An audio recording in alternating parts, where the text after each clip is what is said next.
Tem coisas que o sertão carrega no silêncio, guardadas entre a poeira e o sol rachando a terra. Mas essa história aqui, eu preciso contar, porque tem momento que a gente vê a maldade tão de perto que ou vira covarde, ou vira outra pessoa. Bom dia, boa tarde, boa noite ou boa madrugada, seja lá que horas forem aí na sua casa. Você é muito bem-vindo aqui.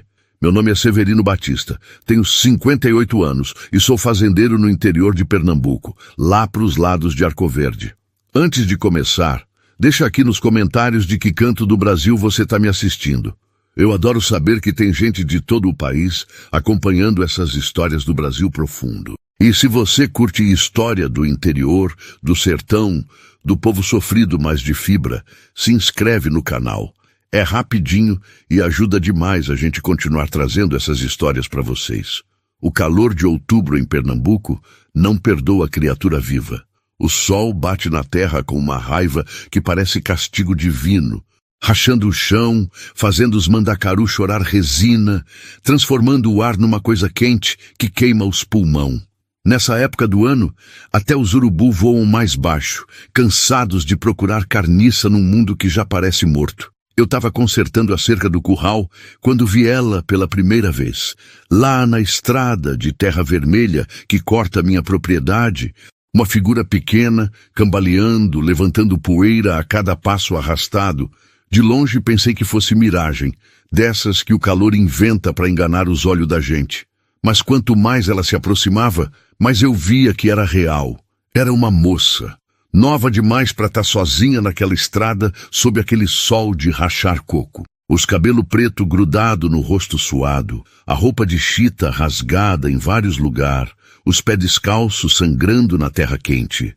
Ela não tinha mais de 20 e poucos anos, mas carregava nos olhos uma velhice que só o sofrimento ensina. Quando ela chegou perto da porteira, as pernas dela fraquejaram.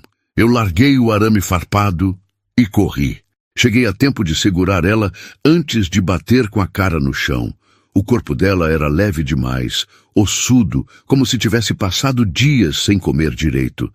Mas o que me fez travar foi o que eu vi quando ela tentou se firmar nas minhas mãos. As marcas. Deus do céu. As marcas. Os braços cheios de roxo. Alguns já amarelando, outros ainda frescos demais.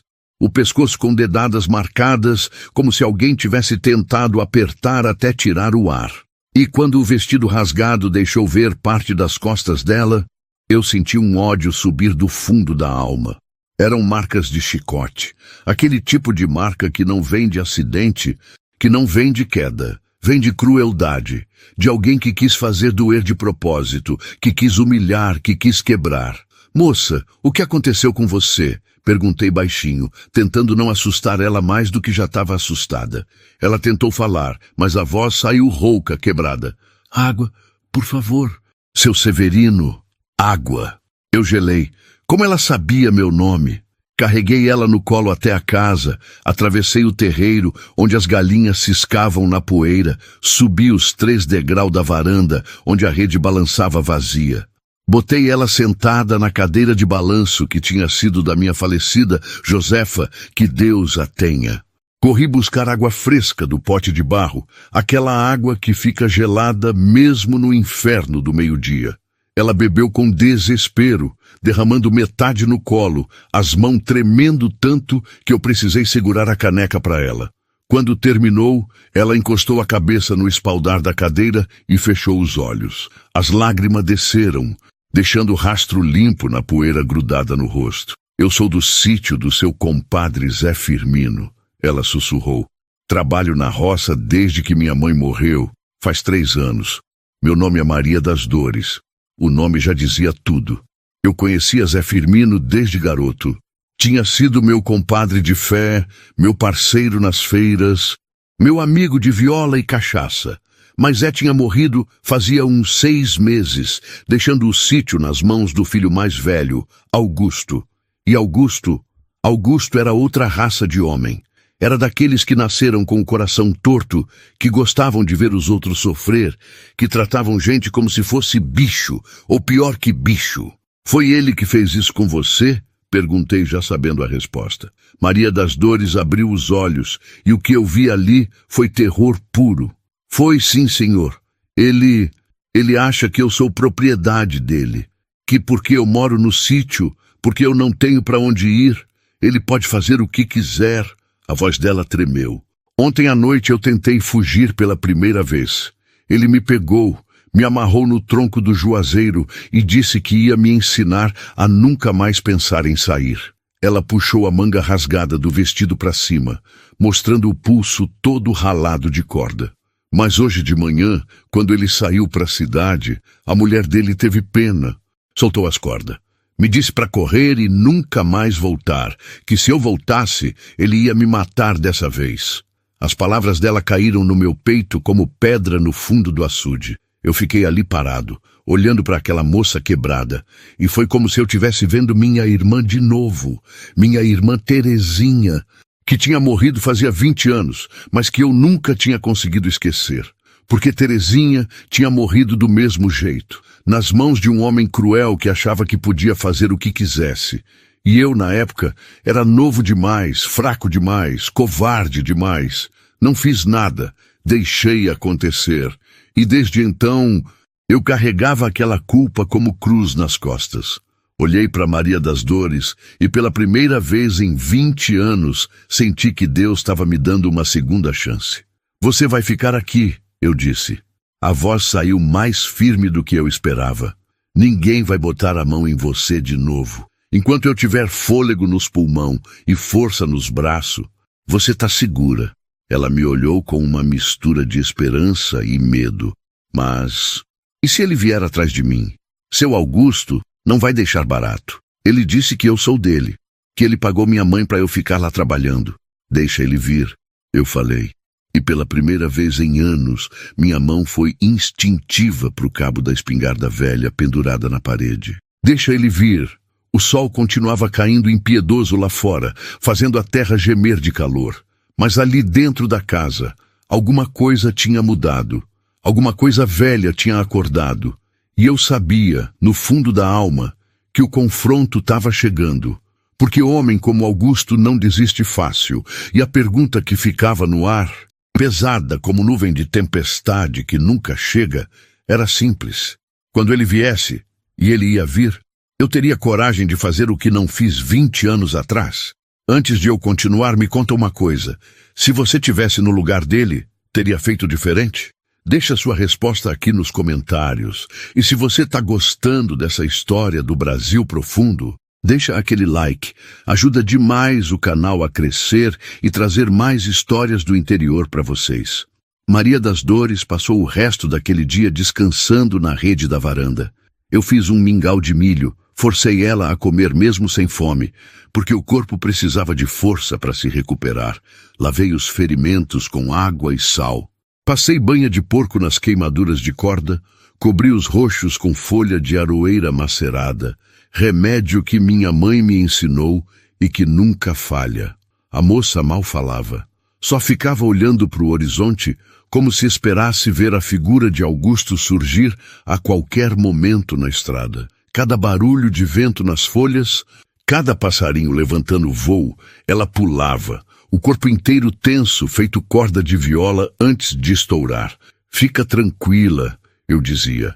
Ele não sabe que você está aqui, e mesmo que descubra, vai ter que passar por cima de mim primeiro.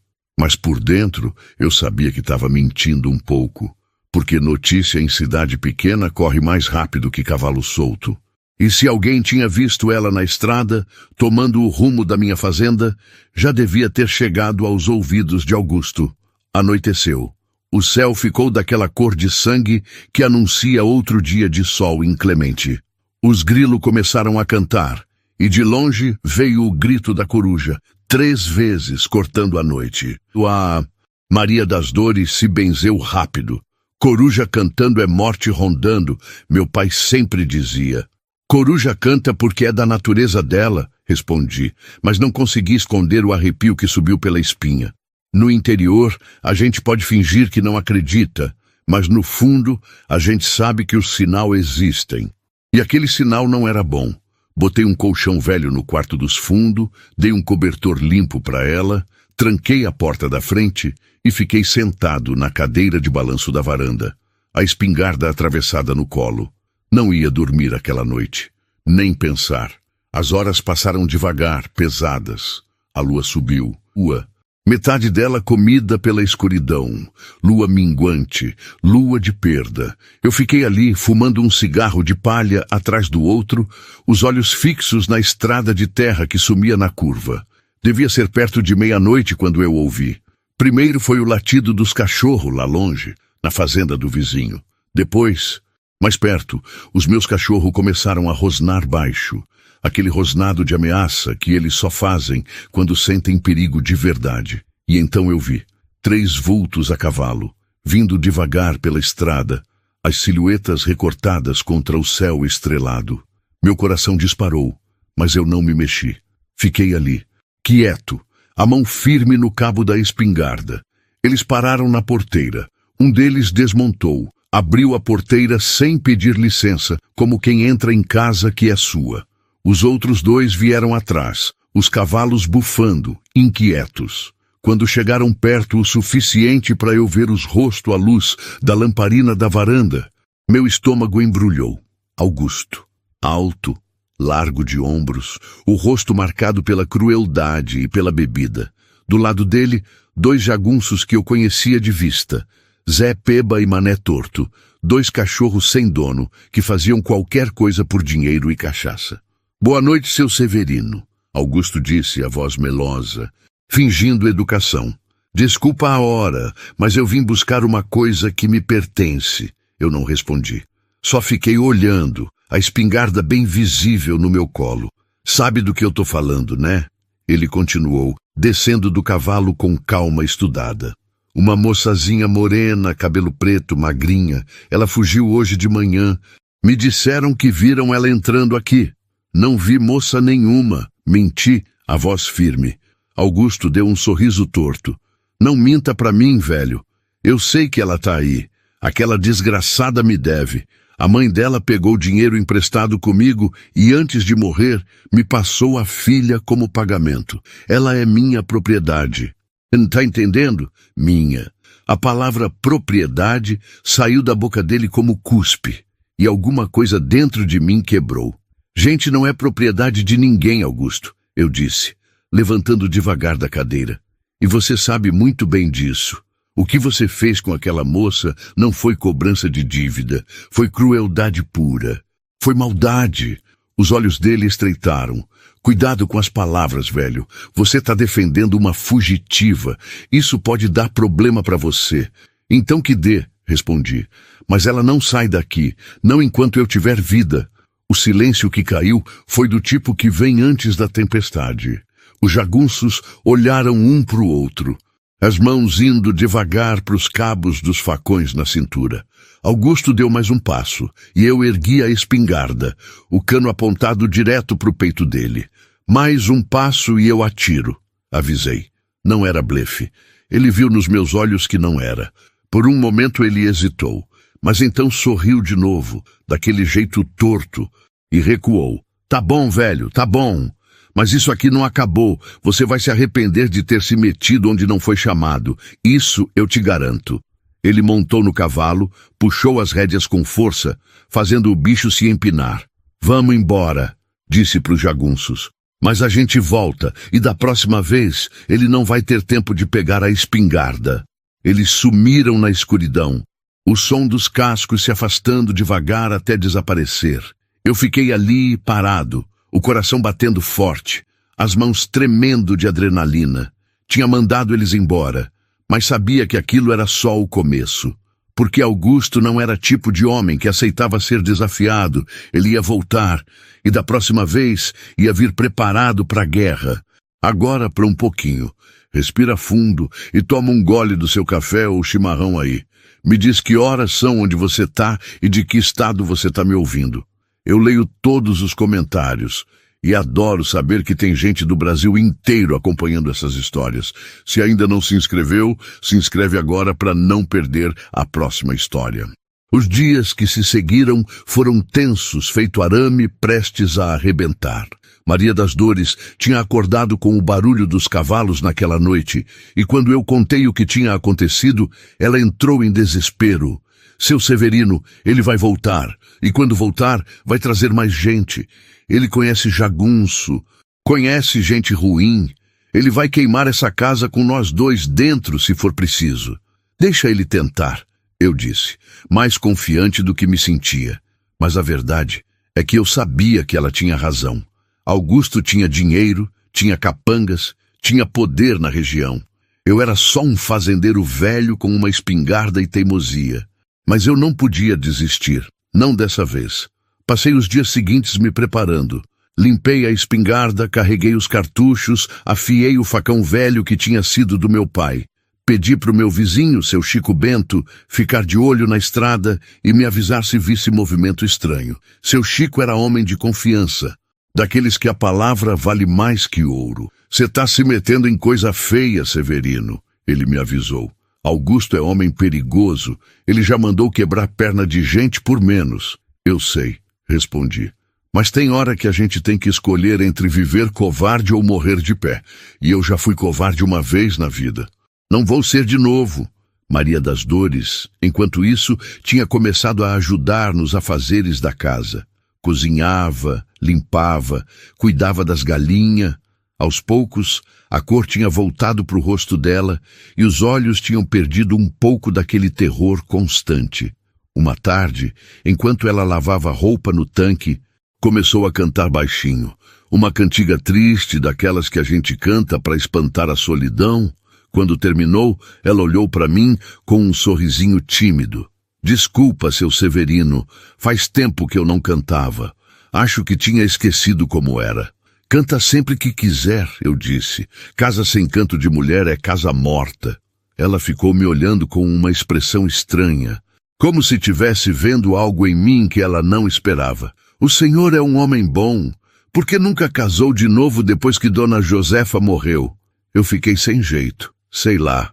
Acho que nunca encontrei ninguém que preenchesse o vazio que ela deixou.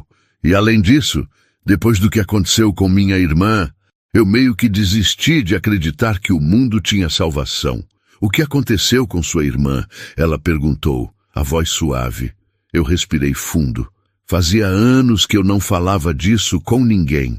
Mas alguma coisa naquela moça me fazia querer abrir o peito e soltar tudo que estava guardado. Ela se chamava Terezinha. Era nova, bonita, cheia de vida. Trabalhava na casa de um fazendeiro rico, lá para os lados de Caruaru. Esse fazendeiro tinha um filho, um desgraçado que achava que podia fazer o que quisesse com as empregadas. Minha voz falhou um pouco. Ele machucou ela, de todas as formas que um homem pode machucar uma mulher. E quando ela tentou denunciar, ninguém acreditou nela, porque ele era rico, porque ele tinha poder, e ela era só uma pobre. As lágrimas desceram sem eu perceber. Ela se matou 3 meses depois, se jogou no açude. Eu era garoto na época, não tinha força, não tinha coragem de fazer nada. E desde então, eu carrego essa culpa, de não ter feito nada, de ter sido covarde. Maria das Dores veio devagar e botou a mão no meu ombro. O senhor não foi covarde, seu Severino. O senhor era só um menino. Mas agora o senhor é homem. E está fazendo por mim o que não pôde fazer por ela. Isso não é covardia, isso é redenção. As palavras dela entraram no meu peito como bênção. E pela primeira vez em 20 anos, eu senti que talvez, só talvez, eu pudesse me perdoar. Foi naquela mesma noite que eles voltaram. Só que dessa vez, não eram 3, eram 8. 8 homens a cavalo, todos armados, as tochas acesas, iluminando a noite feito demônios vindo buscar alma. Augusto veio na frente, bêbado e raivoso. Última chance, velho! Ele gritou da porteira. Manda a moça sair ou a gente entra e pega ela à força. Eu estava na varanda, a espingarda carregada, o coração martelando no peito. Maria das Dores estava atrás de mim, segurando uma faca de cozinha, o rosto pálido, mas determinado. Ela não sai, gritei de volta, e vocês não entram. Essa terra é minha e vocês estão invadindo propriedade alheia, isso da cadeia. Augusto deu uma gargalhada cruel. Cadeia? Você acha que eu tenho medo de cadeia, velho? O delegado da cidade come na minha mão. Eu posso fazer o que eu quiser aqui. Ele fez um sinal com a mão e os homens começaram a avançar. Eu atirei para o alto. O estrondo da espingarda rasgou a noite, fazendo os cavalos se assustarem. O próximo tiro não vai ser para o alto, avisei. Mas Augusto não estava nem aí. Ele puxou um revólver da cintura e apontou para mim. Então morre, desgraçado! Foi quando tudo explodiu. O tiro dele passou raspando no meu ombro, arrancando um pedaço de madeira da coluna da varanda. Eu atirei de volta, acertando o cavalo dele na perna. O bicho relinchou de dor e se empinou, jogando Augusto no chão. Os outros jagunços avançaram. Eu recarreguei rápido, atirei de novo, acertei um no braço. Maria das Dores gritou atrás de mim. Eu me virei e vi 2 homens subindo pela janela dos fundos. Ela correu para cima deles com a faca. Conseguiu cortar um no rosto. O homem urrou e recuou. Foi então que eu ouvi som de cavalos, muitos cavalos, vindo da direção oposta. Eu olhei e quase não acreditei. Eram os vizinhos. Seu Chico Bento na frente, com mais 6 homens da redondeza, todos armados com espingarda, foice, facão, o que tinham. Ninguém mexe com Severino enquanto a gente tiver vida, seu Chico gritou. Os jagunços de Augusto hesitaram. De repente, não eram mais 8 contra 1, eram 8 contra 9. E alguns daqueles 9 eram homens que conheciam aquela terra melhor que a palma da própria mão. Augusto se levantou do chão, o rosto contorcido de ódio. Isso não acaba aqui, velho. Eu vou. Cala a boca! Uma voz nova cortou. Era o sargento Raimundo, da polícia da cidade vizinha. Ele tinha chegado junto com os vizinhos, fardado, montado num cavalo preto. Augusto Firmino, você está preso por invasão de propriedade, tentativa de homicídio e cárcere privado. Temos testemunhas que vão depor contra você. Sua própria mulher já prestou depoimento contando tudo que você fez com essa moça. O rosto de Augusto ficou branco. Minha mulher? É, sua mulher. Ela não aguentou mais ver você torturar gente. Ela foi até a delegacia, contou tudo e pediu proteção. Agora desce do cavalo devagar e põe as mãos para cima. Foi como ver um castelo de areia desmoronar. Augusto tentou resistir, mas os próprios jagunços dele recuaram. Vendo que o jogo tinha virado, o sargento botou algema nele e os outros policiais que tinham chegado fizeram o mesmo com os capangas. Quando levaram eles embora, a noite finalmente ficou em silêncio. Um silêncio bom dessa vez. Silêncio de tempestade que passou. Eu desabei na cadeira de balanço, o corpo inteiro tremendo. Maria das Dores veio, sentou no chão do meu lado e encostou a cabeça no meu joelho. Acabou, ela sussurrou. Acabou mesmo. E ali, sob o céu estrelado do sertão, eu finalmente senti o peso de 20 anos saindo das minhas costas. Essa parte da história sempre me arrepia até hoje. E olha que eu já contei ela várias vezes. Se você está sentindo o mesmo, deixa aquele like aí. E compartilha com alguém que você acha que ia gostar dessa história também. Ajuda muito o canal, de verdade. Os meses que se seguiram foram de cura. Maria das Dores ficou morando comigo, no quarto dos fundos que tinha sido da minha irmã Terezinha. Aos poucos, ela foi se recuperando, não só do corpo, mas da alma. As marcas físicas foram sumindo, virando cicatrizes que contavam história de sobrevivência. Mas as marcas do coração demoravam mais. Tinha noites que ela acordava gritando, suando frio, revivendo os horrores. E eu ia lá, acendia a lamparina, ficava conversando com ela até o sol raiar, lembrando que aquilo tinha ficado para trás, que ela estava segura agora. Augusto pegou 5 anos de cadeia. Não era o suficiente para o que ele tinha feito, mas era alguma coisa.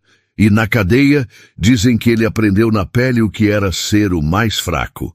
Os outros presos não tinham pena de homem que machucava mulher. Maria das Dores começou a trabalhar comigo na roça.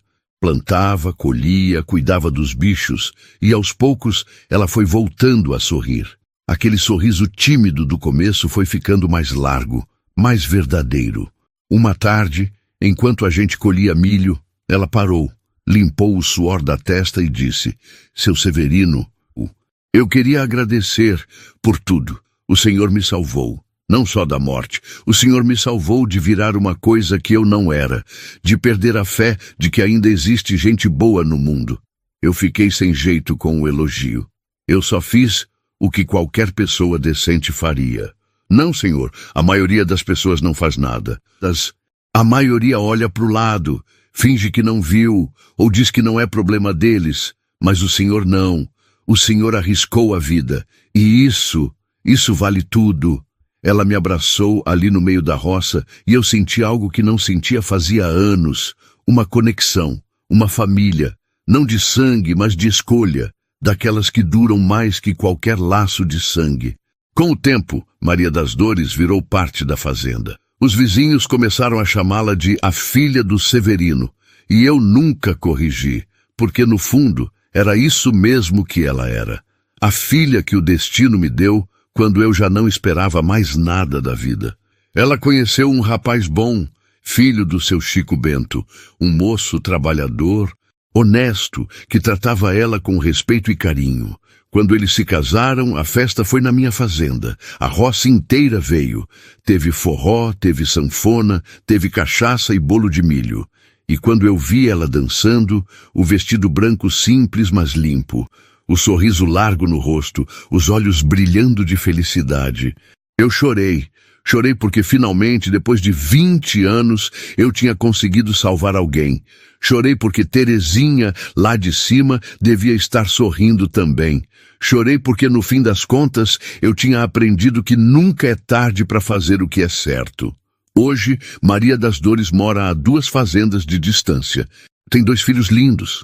E toda semana ela vem me visitar, traz bolo, traz notícia, traz vida para essa casa que estava virando túmulo. E quando eu olho para ela, para a família que ela construiu, eu sei que valeu a pena. Valeu cada momento de medo, cada ameaça, cada tiro trocado naquela noite. Porque no fim, a gente não mede a vida pela quantidade de dias que vivemos. A gente mede pelas vidas que a gente toca, pelas pessoas que a gente salva, pelos momentos em que a gente escolhe ser melhor do que o mundo espera. E talvez essa seja a verdadeira lição dessa história, que não importa quão fundo você caiu, quão quebrado você tá, sempre tem uma chance de se levantar de novo. Às vezes, tudo que a gente precisa é de alguém que acredite que ainda tem algo de bom em nós. E às vezes, a gente é esse alguém para outra pessoa.